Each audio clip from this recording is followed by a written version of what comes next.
जो भी है आप लोग वहाँ बोल दो, समझेंगे ना? जो भी आप लोग वहाँ बोल दो, जो भी दुख सुख है आप लोग को बोल दो, और जो आया तो हम लोग तो देखबे करेंगे बोल दो। और आप लोगों का सिया कौन है बोल दो, और है क्या उसका?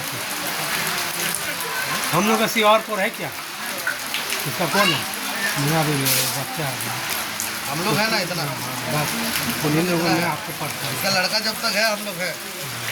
वो तो मैं जब तक जिंदा तुम तो देखना। वो हमारा भाई था, हमारा संगठन में था, तो हमारा पूरा परवरिश है इसका। ठीक है, वही मैं सब भाई आप लोग से और कुछ निवेदन है, कुछ बोलना चाहते हैं तो कोई प्रॉब्लम या कुछ आगे और कुछ घाटे बड़े कुछ तो बोलना है मैं तो वो बोल दीजिए, आपको मौका है ये।